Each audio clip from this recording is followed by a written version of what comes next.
인생의 어느 시점이 되면 설렘은 더 이상 우리에게 필요한 감정이 아닐지도 모른다고 생각하게 됩니다. 누군가를 처음 만나 설레었던 시절은 젊음이라는 이름 아래 지나간 추억이 되었고, 지금은 차분하게 예측 가능한 하루를 살아가는 일이 오히려 안도감을 주는 나이가 되었습니다. 하지만 그러던 어느 날 예상하지 못한 인연이 찾아옵니다. 이름 석자에 불과했던 사람이 어느새 마음속에 가만히 자리를 틀고 앉았을 때 당신은 자신에게 이렇게 묻습니다. 정말 설레는 걸까? 아니면 그냥 외로운 걸까? 그 질문은 어쩌면 철학자들도 평생 붙잡고 놓지 않았던 주제일지도 모릅니다. 아리스토텔레스는 인간을 관계적 존재라 말했습니다. 누군가를 이해하려 애쓰고 또 누군가로부터 이해받고 싶어 하는 존재. 그 욕망은 나이와 상관없이 우리 안에서 계속 피어나고 있었던 겁니다. 설렘이 다시 찾아온다는 건 감각이 아직 살아있다는 뜻이고 마음이 아직 세상의 아름다움에 반응하고 있다는 증거입니다. 어릴 때는 사랑이 곧 삶의 전부였기에 그 설렘을 당연하게 여겼습니다. 그러나 지금의 설렘은 다릅니다. 그 사람과 나눈 몇 마디에 오래 머물게 되고 그 사람의 침묵마저도 낯설지 않게 느껴질 때 그 감정은 더 이상 단순한 끌림이 아닙니다. 삶 전체를 조용히 되돌아보게 하는 감정. 그것이 노년의 설렘입니다. 노자는 말했습니다. 자연스러움을 따라 사는 것이 도라고요. 억지로 설렘을 밀어내거나 그 감정을 부끄럽게 여길 이유는 없습니다.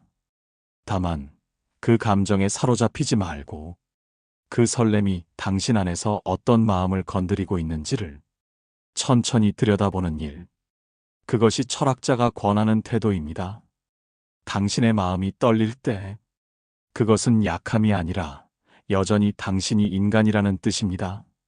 당신은 아직도 누군가를 향해 마음을 열 수 있는 존재이며 그 사실이야말로 늦게 온 인연이 당신에게 건네는 가장 조용한 선물일지 모릅니다. 두려워하지 마세요. 그 감정은 옳고 그름으로 판단할 일이 아니라 당신이 살아있다는 아주 섬세한 증거이니까요. 설렘은 때로 잔잔한 물결처럼 다가오고 때로는 조용히 우리의 일상을 바꾸어 놓습니다. 아직 시작도 하지 않은 인연인데 그 사람을 생각하는 시간만으로 하루가 무르익습니다. 그렇다면 그 설렘이 관계라는 이름으로 이어지려 할 때 우리는 어떤 기준을 가져야 할까요? 철학자 칸트는 말했습니다. 인간은 목적이지 수단이 되어서는 안 된다고요. 이 말은 누군가를 필요에 의해 기대는 것이 아니라 그 사람을 그 자체로 존중해야 한다는 뜻입니다. 노년에 피어나는 인연은 젊은 시절의 연애처럼 외모나 사회적 조건에 이끌려 시작되는 경우가 드뭅니다. 대신 마음 한 조각, 말의 온도, 그리고 무엇보다 나답게 있을 수 있는 편안함이 기준이 됩니다. 하지만 우리가 간과하기 쉬운 게 있습니다. 이 시기의 관계는 자칫 상실과 두려움을 피하기 위한 도피처가 될 수 있다는 것. 마음이 불안할 때, 혼자 있는 것이 외롭게 느껴질 때, 우리는 사랑이라는 이름 아래 의존하려는 마음을 관계로 포장할 수 있습니다. 그 순간 철학은 우리에게 질문을 던집니다. 그 사람 없이는 내가 무너질까봐 두려운가? 아니면 그 사람과 함께 있을 때 내가 더 단단해지는가? 당신은 누구와 함께할 때 더 당신답습니까? 진정한 인연은 서로의 고요함을 해치지 않고 각자의 삶에 조용히 동행하는 존재입니다. 스토아 철학자들은 이렇게 말했습니다. 감정은 자연스럽되 그 감정이 이성을 넘어서지 않도록 훈련하라고요. 이 말은 감정을 억누르라는 뜻이 아니라 그 감정이 어디서 시작되었는지, 그 감정이 당신을 어디로 데려가려 하는지, 그 길을 스스로 자각하라는 뜻입니다. 그 사람과 함께 있을 때 당신의 마음이 더 자유롭고 당신이 스스로에게 더 부드러워질 수 있다면 그 설렘은 당신이 충분히 맞이해도 좋은 감정입니다. 노년에 시작된 인연은 불같이 타오르기보다 장작불처럼 오래 따뜻해야 합니다. 서로를 뜨겁게 비추기보다 작은 온기를 나누는 관계가 되어야 합니다. 철학은 말합니다. 사랑은 당신을 잃게 만드는 것이 아니라 당신을 더욱 당신답게 만드는 것이라고. 그렇다면 이제 묻게 됩니다. 당신이 생각하는 좋은 인연은 어떤 사람인가요?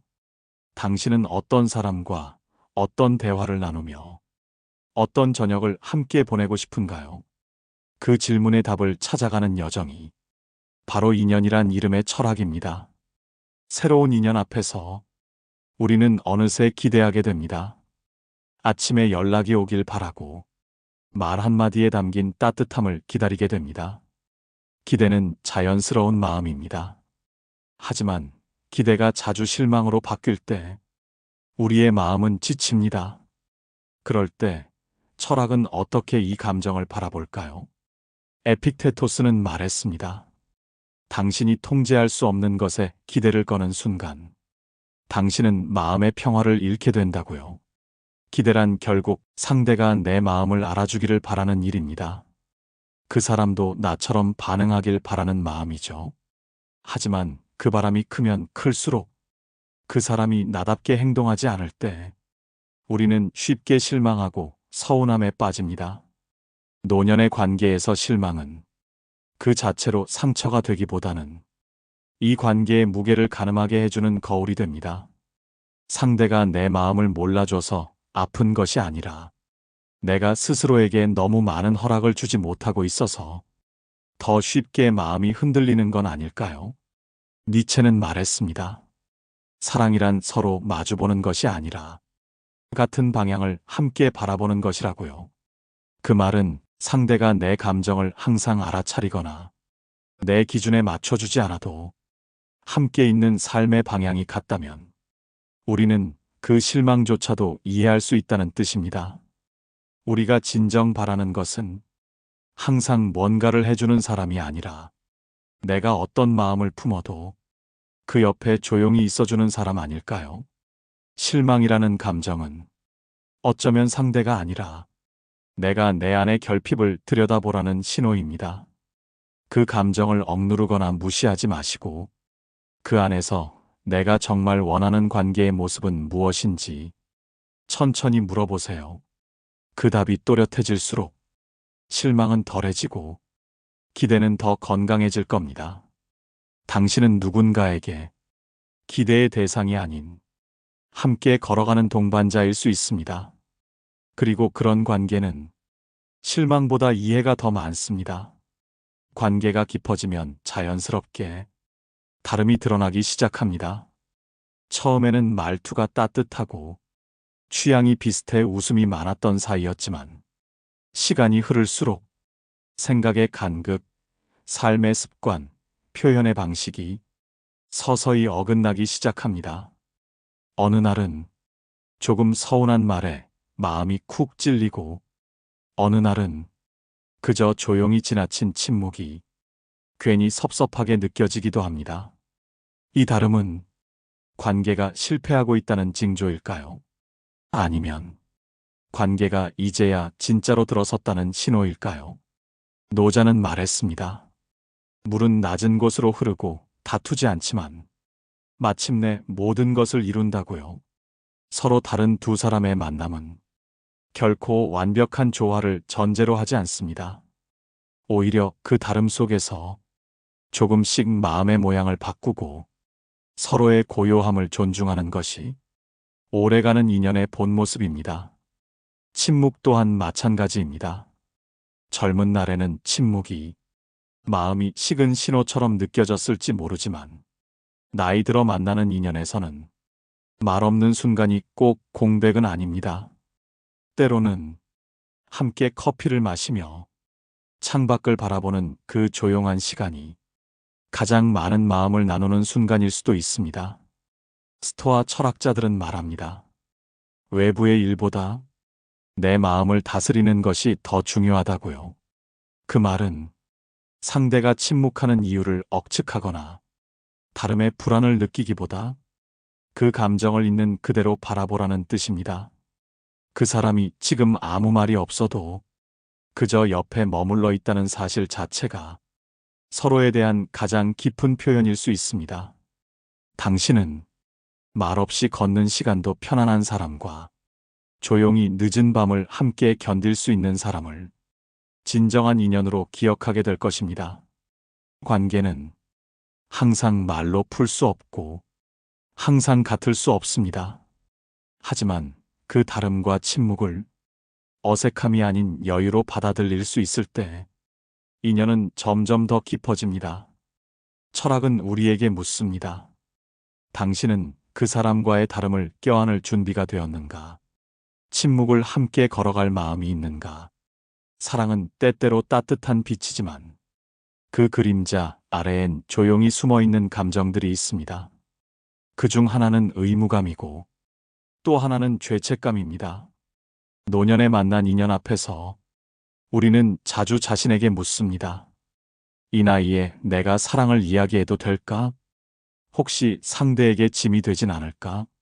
나만 바라는 건 아닐까? 그 마음 깊숙한 곳엔 삶을 오래 살아낸 사람들만이 아는 책임과 경험의 무게가 있습니다. 철학자 칸트는 말했습니다. 진정한 도덕이란 외부의 강요가 아니라 내 안의 원칙에서 비롯된다고요. 이 말을 관계에 옮기면 사랑이란 상대가 바라는 것을 억지로 해주는 일이 아니라 내가 스스로 기꺼이 선택한 마음이라는 뜻입니다. 그런데 우리는 사랑 안에서 종종 스스로에게 무리한 역할을 부여합니다. 매일 연락을 해야만 관계가 유지될 것 같고 한 번의 서운함도 주지 않으려 늘 조심스러워집니다. 그리고 작은 다툼에도 상대가 혹시 상처받진 않았을까? 끝없이 미안한 마음을 품습니다. 하지만 철학은 우리에게 묻습니다. 당신은 지금 사랑하고 있는가? 아니면 사랑해야 한다는 생각에 스스로를 가두고 있는가? 에픽테토스는 이렇게 말했습니다. 외부의 반응은 당신의 통제가 아니며 당신의 의무는 당신의 태도에 있다고요. 우리가 상대에게 주어야 하는 건 무리한 보살핌이나 예측된 반응이 아니라 진심에서 우러난 흔들리지 않는 존재감입니다. 죄책감은 관계를 망가뜨리지 않지만 관계를 조심스럽게만 만들고 의무감은 사랑을 유지하게 만들 수는 있어도 그 안에 온기를 앗아갑니다. 진짜 사랑은 미안함보다 편안함을 남기고 애씀보다 신뢰를 남깁니다. 당신은 지금 사랑을 주고 있나요? 아니면 관계를 유지하려 애쓰고 있나요? 그 차이는 당신의 하루 끝 표정에서 드러납니다. 하루를 마치고 그 사람을 떠올릴 때 마음이 놓이고 깊은 숨이 나오는지 아니면 피로감과 자책이 따라오는지 철학은 말합니다. 사랑은 자신을 잃지 않으면서 상대를 품는 일이라고. 사랑은 따뜻하지만 그 안에서조차 불안이 피어날 수 있습니다. 특히 나이 들어 시작된 인연이라면 더 그렇습니다. 상대의 표정 하나, 답장이 늦어진 메시지 하나에 불쑥 마음이 흔들릴 때 당신은 스스로에게 묻습니다. 괜히 내 마음만 큰 걸까? 혹시 이 관계는 잠시 스쳐가는 건 아닐까? 노년의 사랑은 젊은 날의 사랑보다 더 깊고 진중하지만 한편으론 더 조심스럽고 예민합니다. 우리는 알고 있기 때문입니다. 사람의 마음은 결코 내 뜻대로 되지 않는다는 것을, 그리고 어떤 이별은 너무 조용히, 너무 빨리 다가온다는 것을. 그 불안은 상대에 대한 불신이라기보다 삶의 무게가 만든 소외의 기억에서 비롯된 경우가 많습니다. 철학자 하이데거는 말했습니다. 인간은 근본적으로 불안을 끌어안고 존재한다고요. 불안은 피할 수 없는 감정이며 그 자체로 인간다움의 징표라고 그는 보았습니다. 우리가 불안을 느낀다는 건 그만큼 이 인연이 소중하다는 뜻이고, 또 한편으론 과거의 상처들이 아직도 우리 안에서 잠들지 않았다는 뜻입니다. 하지만 철학은 여기서 중요한 시선을 바꿔줍니다.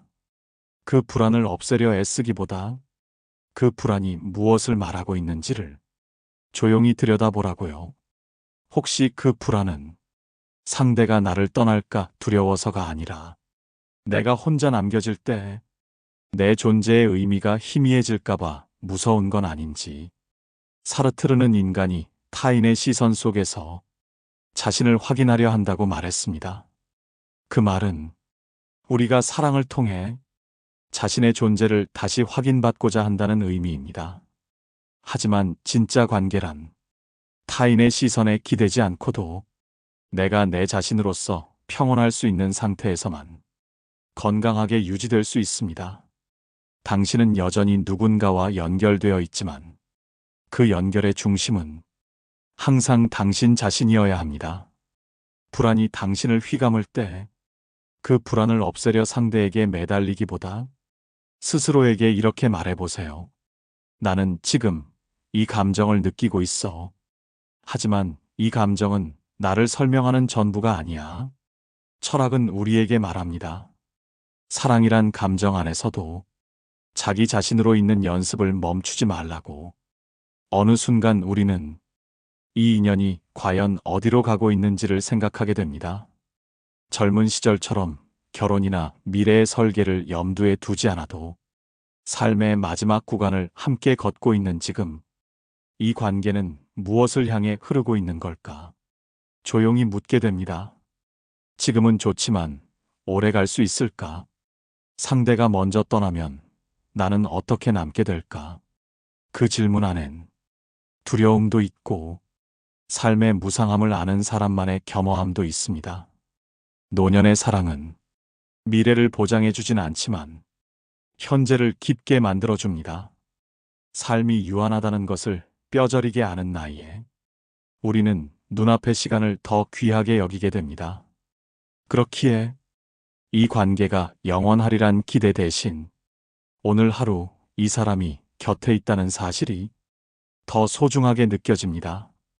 이것이 바로 철학자들이 말하는 지속이 아닌 깊이의 관계입니다.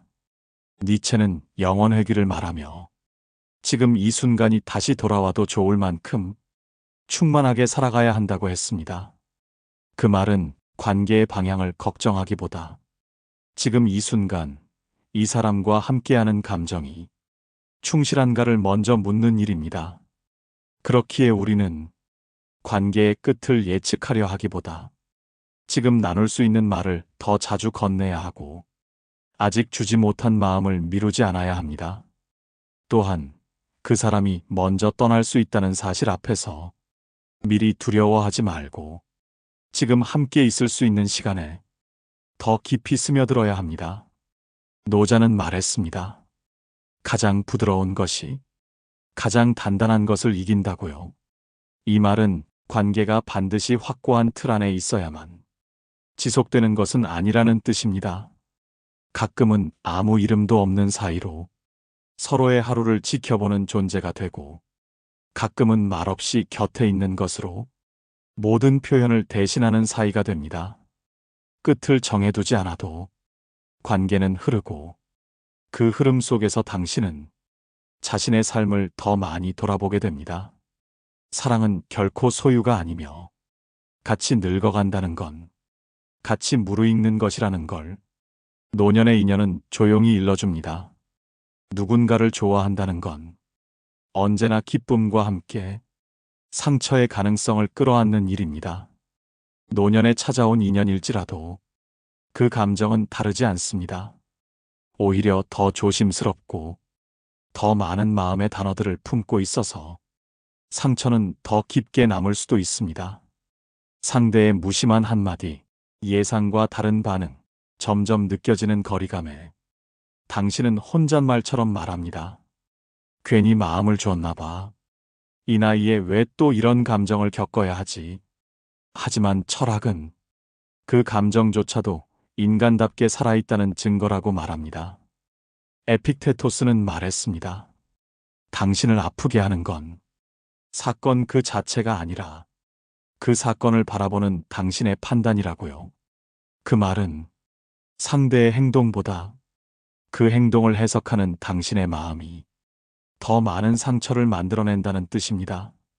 사랑이 상처가 되었을 때 그 상처를 억지로 치유하려 하지 않아도 괜찮습니다. 철학은 말합니다. 상처란 피해야 할 것이 아니라 한때 당신이 진심으로 살았다는 증표라고요. 니체는 말했습니다.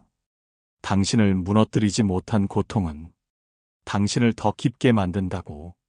그 사람과의 시간이 지금은 아픔으로 남아있더라도 그 순간 당신이 얼마나 순수했는지, 얼마나 진심이었는지를 스스로 기억할 수 있다면 그 상처는 더 이상 쓰라리지만은 않을 것입니다. 노년의 사랑은 결과를 향한 것이 아니라 과정을 기억하는 사랑입니다. 무엇을 얻었는가 보다 내가 어떤 마음으로 있었는가를 더 중요하게 여깁니다. 우리는 모두 한 번쯤은 사랑 앞에서 상처를 감내했고 어떤 후회도 품은 채 살아왔습니다. 하지만 그 후회는 당신이 누군가를 진심으로 바라봤다는 증거입니다. 그 사람과의 끝이 어땠든 그 사랑이 당신을 한 뼘 더 깊은 사람으로 만들어 주었다면 그 감정은 결코 헛되지 않았습니다. 사랑은 완벽하지 않아도 기억 속에서 더 단단해질 수 있습니다. 그리고 그 기억은 당신이 다음 날의 삶을 더 성실히 살아가게 합니다. 철학은 말합니다. 사랑이란 결국 삶을 더 정직하게 마주하게 해주는 감정이라고.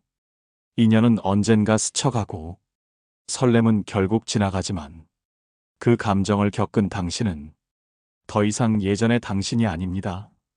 노년에 찾아온 사랑은 우리 삶 전체를 다시 읽게 만드는 고요한 힘이 있습니다. 그 사람과 나눈 대화, 함께 걸었던 거리, 눈빛 하나에 담긴 진심들이 당신을 조금 더 느긋하게, 조금 더 단단하게 만듭니다. 사랑이 지나간 자리는 텅 비어 있는 듯 하지만 그 안엔 여전히 따뜻한 여운이 남아 있습니다. 철학자 키르케고르는 말했습니다. 삶은 뒤를 돌아보아야만 이해할 수 있고 앞을 향해 살아야 한다고요. 지나간 사랑은 삶의 의미를 다시 붙잡게 합니다.